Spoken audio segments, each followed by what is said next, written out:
तरीके की समीक्षा पद्धति है और किस किस चीज को वो मध्य नजर रख करके आलोचना करते हैं, साहित्यकार को अधिक महत्व देते हैं या कृति को अधिक महत्व देते हैं, इन सब चीजों को अपन देखते आ रहे हैं। तो ऐसे में नंदुलारे वाजपेयी जी, जिन्हें सौष्ठववादी समीक्षक कहा जाता है, आज अपन उनके बारे में थोड़ा जानकारी प्राप्त करते हैं। आचार्य नंदुलारे वाजपेयी जी 1906 में हमारे बीच में आते हैं और 1967 में हमें छोड़ के चले जाते हैं। वाजपेयी जी इस समयावधि में बहुत इस तरह के उल्लेखनीय कार्य करते हैं और उसमें से सबसे महत्वपूर्ण कार्य था छायावाद को पहचान दिलाना। उससे पूर्व के जो आलोचक थे, उन आलोचकों की अपनी एक सोच थी और उस सोच के दायरे में वो लोग शास्त्रीय आलोचना या कह सकते हैं सैद्धांतिक आलोचना को आधार मान करके जब वो करते थे, तो जिस तरह की खुली व्यवस्थाएं थी, खुलापन जो छायावाद में था, उसे वो स्वीकार नहीं कर पाते। और ऐसी स्थिति में केचुआ छंद या रबर छंद की उपमाएं उस समय दी जाती हैं और ऐसे समय में नंदुलारे वाजपेयी जी ने छायावाद को स्थान दिया, उसकी पहचान कायम की। तो नंदुलारे वाजपेयी जी के बारे में आधुनिक हिंदी समालोचना के क्षेत्र में आचार्य रामचंद्र शुक्ल के पश्चात भारतीय रसवाद सम्मत सौष्ठववादी समीक्षा के प्रसार में आचार्य नंदुलारे वाजपेयी का नाम सर्वप्रथम लिया जाता है। रामचंद्र शुक्ल जी रसवादी थे, ये अपन ने पहले पढ़ा है, बिल्कुल थे, लेकिन उनकी अपनी कुछ सीमाएं थी, इसलिए वो छायावाद को पहचानने की कोशिश नहीं कर पाए या पहचान नहीं पाए, जैसी भी स्थिति उनकी रही। लेकिन छायावाद को में भी किस तरीके से रस की उत्पत्ति है या रस की निष्पत्ति है, उस चीज को आगे बढ़ाने का प्रयास किया आचार्य नंदुलारे वाजपेयी जी ने। हिंदी के छायावाद काल में जिस स्वच्छंदतावादी विचारधारा का विकास हो रहा था, यहां ध्यान देखिए, स्वच्छंदतावादी विचारधारा का जो विकास हो रहा था, उसने आचार्य रामचंद्र शुक्ल की समीक्षा पद्धति से आदान प्रदान किया, भारतीय रस पद्धति को स्वीकार किया। भारतीय रस पद्धति जिसमें किसी भी कृति की पूर्णता तब तक नहीं हो सकती है जब तक कि रस की निष्पत्ति नहीं हो, यह चीज का उन्होंने अपनी रचनाओं में, अपनी समीक्षा पद्धति में स्वीकार किया। भारतीय रस पद्धति इसमें कलाकार और कलाकृति में संबंध स्थापित करने वाली विश्लेषणात्मक भावना नवीन समीक्षा पद्धति के रूप में विकसित हो गई है। किस किस में? कलाकार और कलाकृति के दोनों के बीच में संबंध स्थापित करने वाली विश्लेषणात्मक भावना नवीन समीक्षा पद्धति के रूप में विकसित हो पाई। इस प्रकार इस नई पद्धति ने एक और तो आचार्य शुक्ल की पद्धति का पूरा उपयोग किया। आचार्य शुक्ल की किस पद्धति का उपयोग किया? रसवादी का। और रसवादी के साथ साथ उन्होंने कलाकार और कलाकृति दोनों का मेल करवा दिया, जिसकी वजह से दूसरी ओर स्वच्छंदतावादी समीक्षा पद्धति को प्रश्रय दिया। स्वच्छंदतावादी किस बात की? हम किसी छंद को नहीं मानेंगे, हम उसके बंधन में नहीं बंधेंगे। मात्राएं 13 होनी चाहिए, 12 होनी चाहिए, 20 होनी चाहिए, 25 होनी चाहिए, या वर्ण इतने होने चाहिए, या वो महाकाव्य के ये आधार हैं, खंड काव्य के ये आधार हैं, वो सब की पूर्णता होनी चाहिए, 12 मासा का वर्णन होना चाहिए। बहुत सारी सीमाएं जो उस समय बनी हुई थी, उन सीमाओं का इन्होंने विरोध किया, और सीमाओं का जब विरोध किया तो उसे स्वच्छंदतावादी साहित्यकार कहा जाने लगा। स्वच्छंदतावादी यानी अपनी मन मर्जी से कौन से अपन को या अपन जो छंद का उपयोग करते हैं, कौन से छंद का उपयोग करना है या बिना छंद के लिखना है, ये सब चीजें उन्होंने उस समय स्पष्ट की। ऐसे में पहले की रसवादी परंपरा और स्वच्छंदतावादी परंपरा, इन दोनों का मेल किसने कराया? नंदुलारे वाजपेयी जी ने। क्योंकि आचार्य शुक्ल जी रसवादी परंपरा को तो मानते थे, उन्हें वो बहुत अच्छी लगती थी और उसी के अनुसार समीक्षा करते हैं, लेकिन वो स्वच्छंदतावादी समीक्षा को नहीं मानते थे। किसी भी कृति में किसी नियम का पालन नहीं हो उसे वो स्वीकार नहीं करते थे। आचार्य नंदुलारे वाजपेयी की समीक्षा पद्धति में सामंजस्य की अवस्था प्राप्त होती है। सामंजस्य किस किस में? कला और कलाकृति में सामंजस्य, और रस में और स्वच्छता में सामंजस्य, इन दोनों की सामंजस्य की व्यवस्था आचार्य नंदुलारे वाजपेयी जी की समीक्षा पद्धति में हमें प्राप्त होती है। आचार्य नंदुलारे वाजपेयी ने समीक्षा सिद्धांत पर कोई स्वतंत्र पुस्तक तो नहीं लिखी। इन्होंने, जैसे रामचंद्र शुक्ल जी ने तो तुलसीदास जी की पुस्तक लिखी, हिंदी साहित्य का इतिहास लिखा, सूरदास लिखा, जायसी ग्रंथावली लिखी, इस तरह की कई किताबें उन्होंने लिखी, जबकि नंदुलारे वाजपेयी जी ने कोई स्वतंत्र पुस्तक नहीं लिखी। ध्यान रखिएगा, कभी भी प्रश्न आता है कि क्या आचार्य नंदुलारे वाजपेयी जी ने कोई समीक्षा सिद्धांत पर पुस्तक लिखी या उनकी पुस्तक कौन सी है, तो उन्होंने समीक्षा सिद्धांत पर कोई पुस्तक नहीं लिखी, परंतु कविता के स्वरूप पर, साहित्य के प्रयोजन और कवि प्रतिभा पर आधारित समीक्षात्मक निबंध लिखे थे उन्होंने। किस किस पर आधारित लिखे थे? कविता के स्वरूप पर, साहित्य के प्रयोजन पर और कवि प्रतिभा पर आधारित समीक्षात्मक निबंधों में उन्होंने जो विचार व्यक्त किए थे, उनमें उनके समीक्षा सिद्धांत स्पष्ट बिखरे हुए मिल जाते हैं, तीनों में ही अलग अलग तरीके से।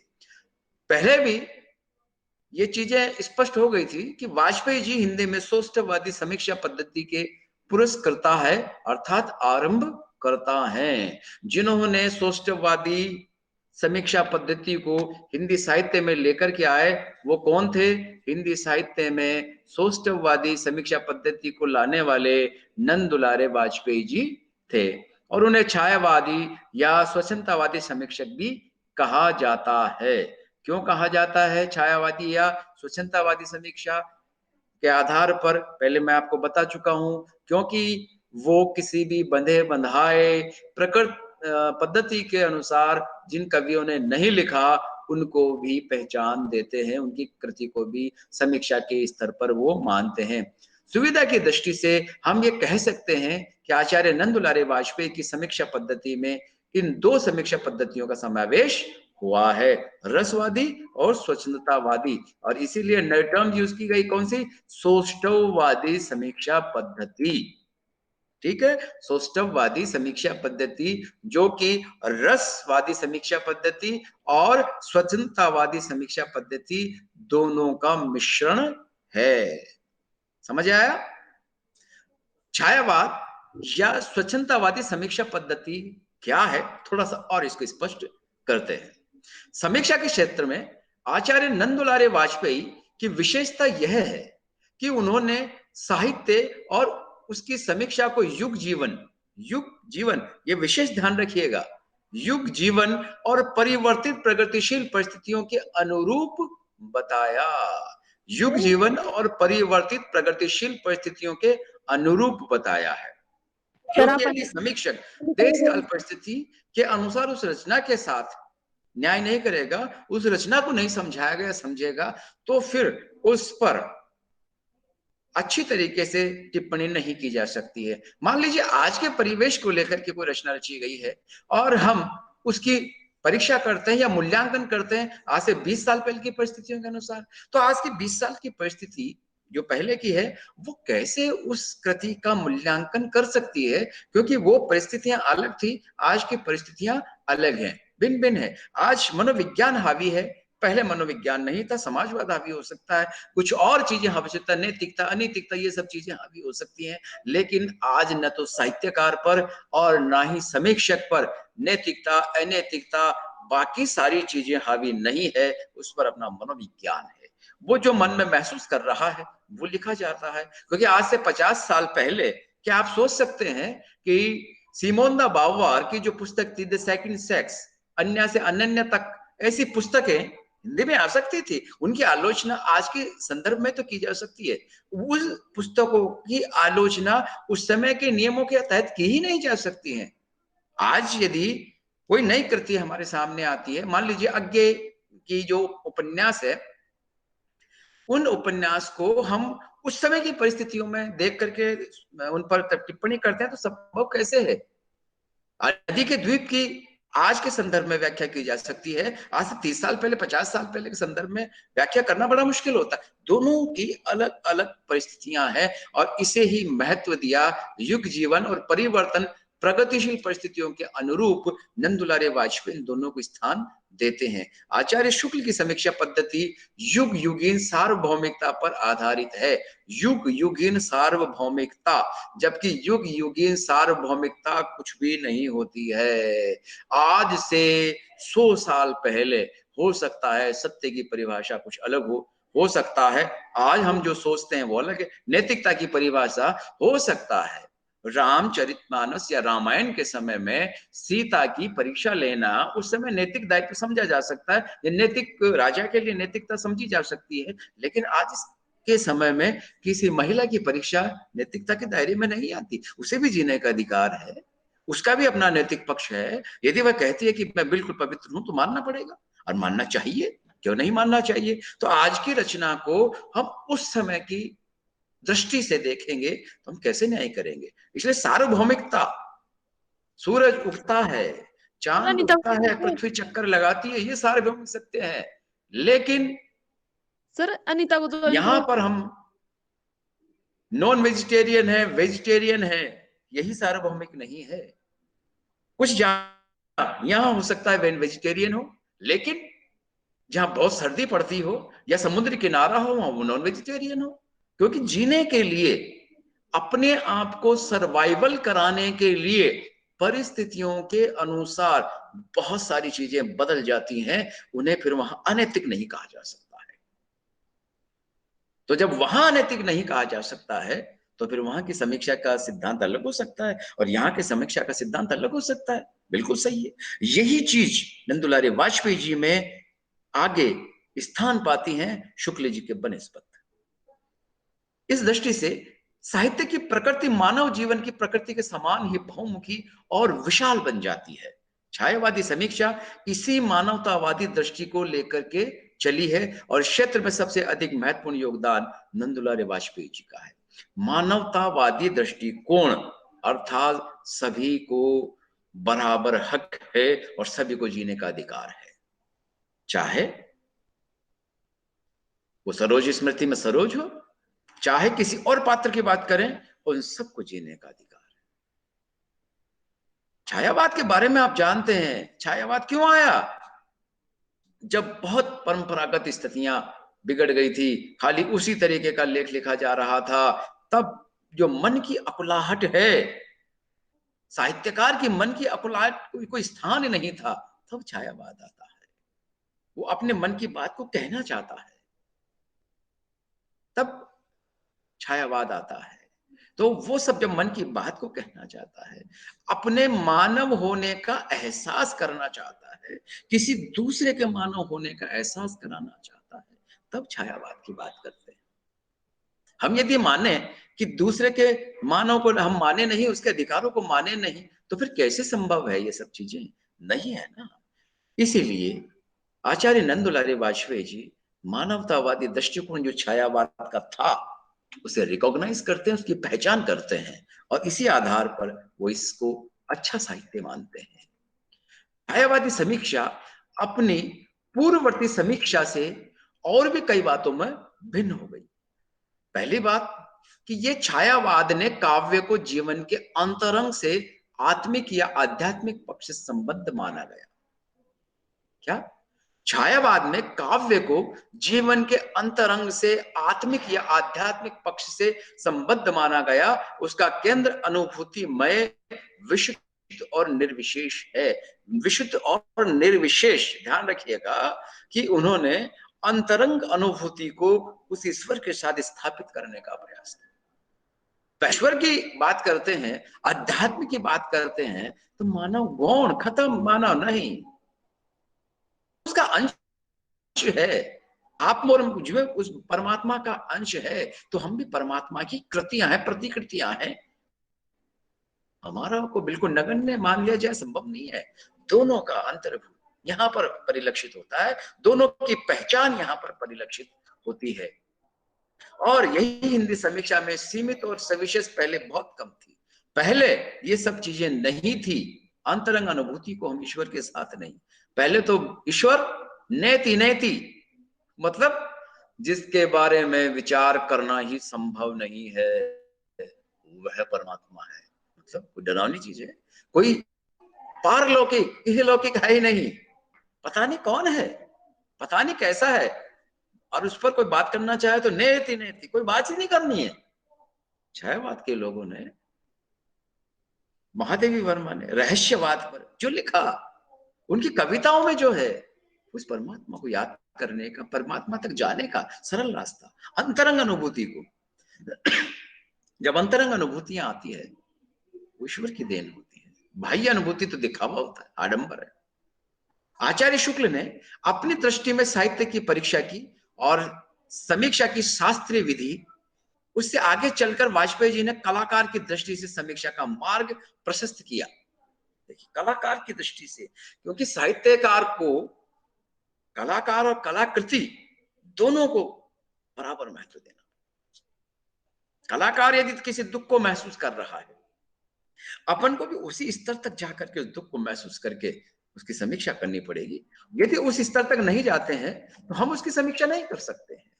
इसीलिए नंदुलारे वाजपेयी जी कलाकार की बात पर कहते हैं, हमारे लिए सबसे सुंदर उपाय यही है, हमारे लिए सबसे सुंदर उपाय यही है कि हम कवि की आत्मा में अपनी आत्मा को मिलाकर, ध्यान दीजिए, कवि की आत्मा में मिलाकर, अपनी आत्मा को कवि की आत्मा में मिलाकर विकास की प्रत्येक दिशा में उसके साथ समन्वय रखकर उसका अध्ययन करेंगे, तभी हम अच्छे समीक्षक हो सकते हैं।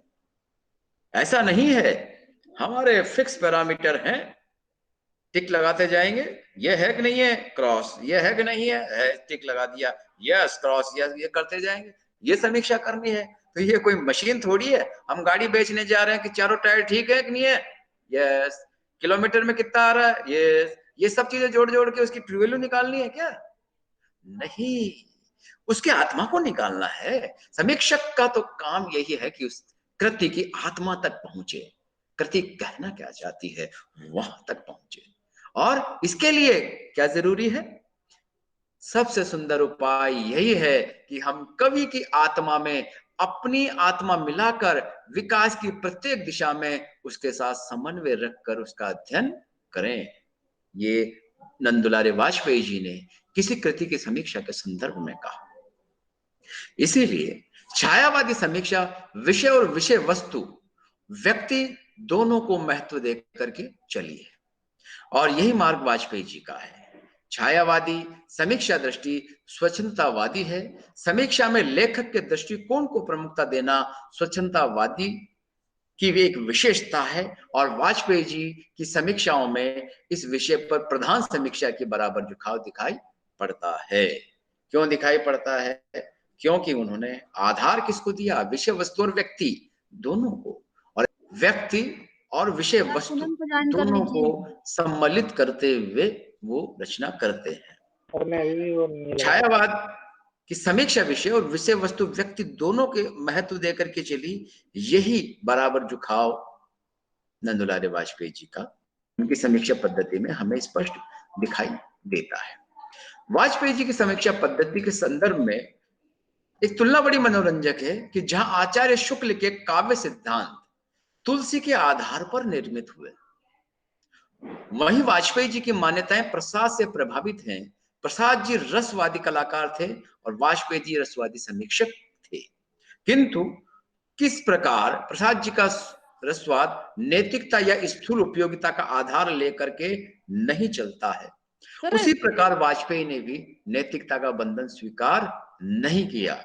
और इसीलिए वाजपेयी जी कहते हैं, मेरी समझ में इसकी सीधा सा उत्तर यह है कि महान कला कभी भी अश्लील नहीं हो सकती है। ये कोटेशन कई बार नेट के सवालों में आता है कि ये किसने कहा था कि महान कला कभी भी अश्लील नहीं हो सकती है। ये नंदुलारे वाजपेयी जी ने कहा था, याद कर लीजिएगा इसे। क्या समझ में आया आप लोगों को? देखिए, आचार्य रामचंद्र शुक्ल की जो समीक्षा पे जो विचार हैं उनके, वो किस आधार पर निर्मित हुए? तुलसी के आधार पर। जबकि वाजपेयी जी के प्रसाद के आधार पर। यहीं पर देखिए, हम ये कहते हैं कि समीक्षक को एकदम तटस्थ होना चाहिए, लेकिन फिर भी कहीं न कहीं उन पर विचारों का प्रभाव तो निश्चित रूप से आता ही है। विचारों का प्रभाव निश्चित रूप से आता ही है, ये मान करके चलिए।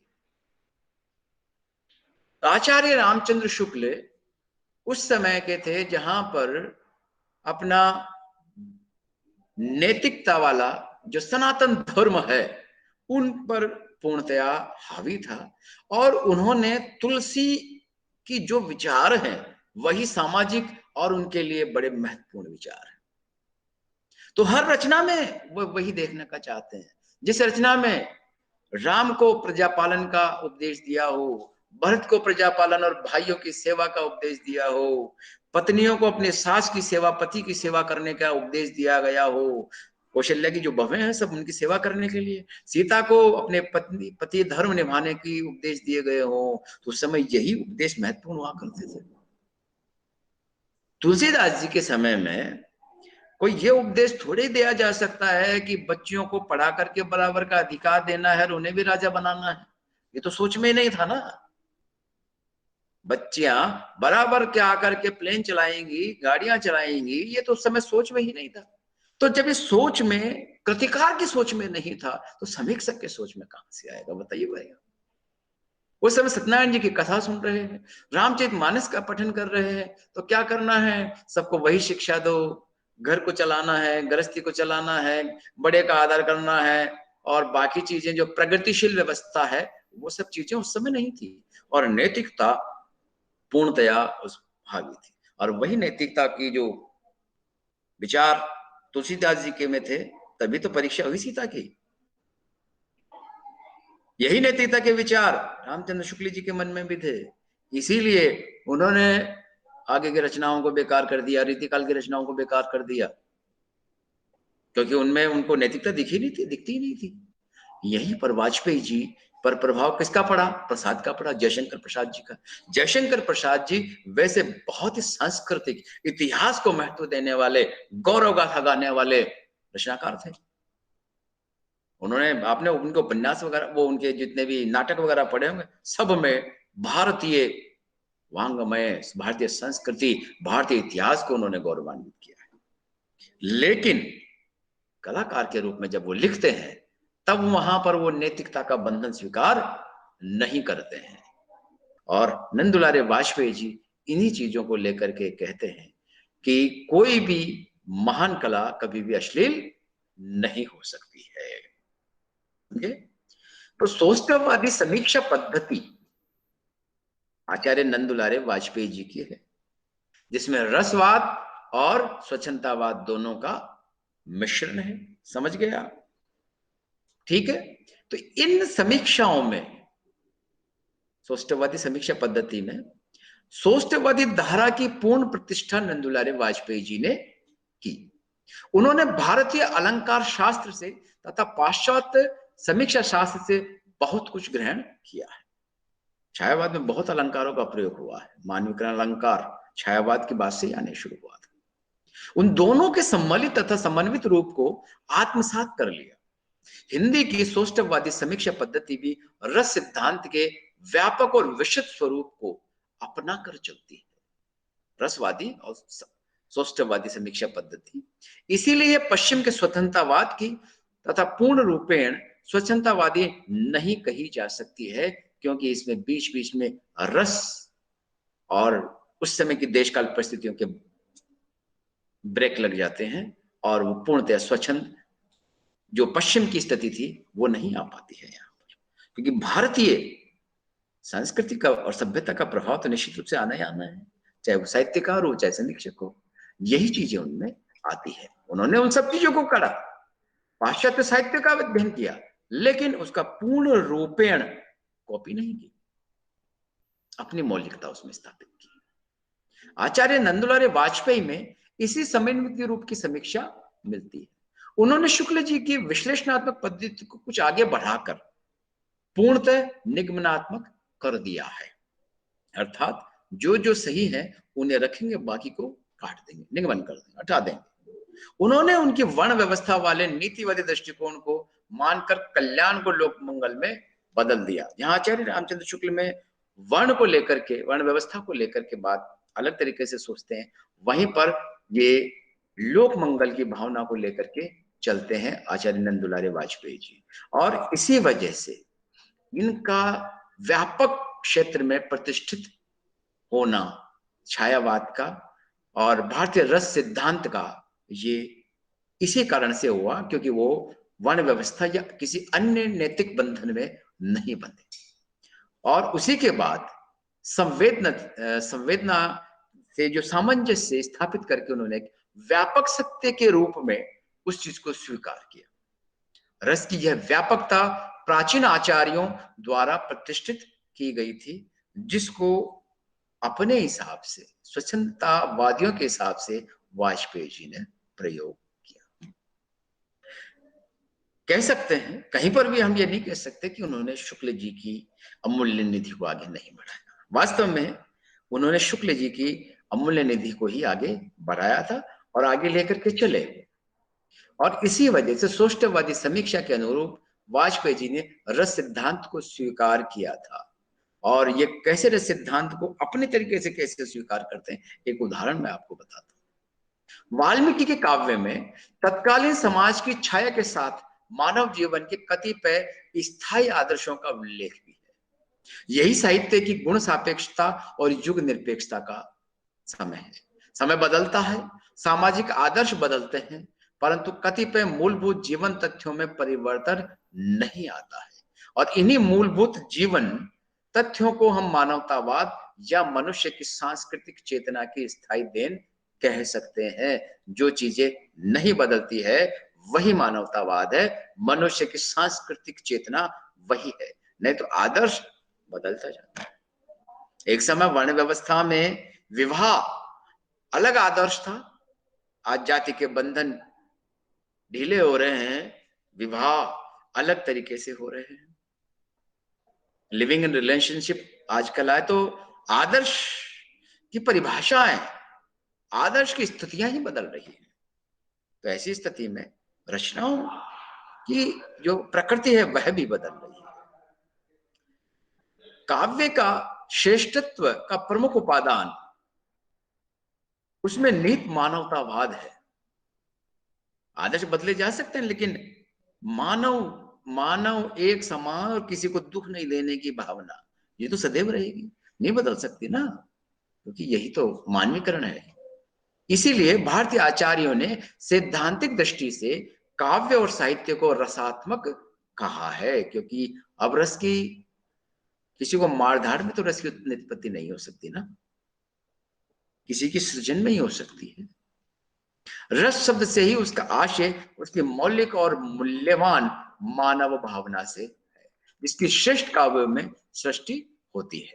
जब हम कहते हैं कि रस काव्य की आत्मा है, तब हमारा आशय यह होता है कि प्रत्येक काव्य में यदि वह वस्तुतः काव्य है, प्रत्येक काव्य में यदि वस्तुतः काव्य है, मानव समाज के लिए आह्लादकारिणी, भावनात्मक, नैतिक और बौद्धिक अनुभूतियों का संकलन होगा ही होगा। अर्थात मानव समाज को आनंद देने वाली भावनात्मक, नैतिक और बौद्धिक अनुभूतियां उसमें होंगी ही होंगी। अगर वो नहीं होता है तो ऐसी स्थिति में मानवतावाद उस साहित्य में कहीं आ ही नहीं सकता है। इस बात का विशेष ध्यान अपन को रखना है, ठीक है। और बाकी चर्चा नंदुलारे वाजपेयी जी को लेकर के, उनकी समीक्षा पद्धति को लेकर के आगे करेंगे। इस विषय से संबंधित और अधिक चर्चा अगले वीडियो में करेंगे, इसलिए उसे अवश्य देखें। बहुत बहुत धन्यवाद।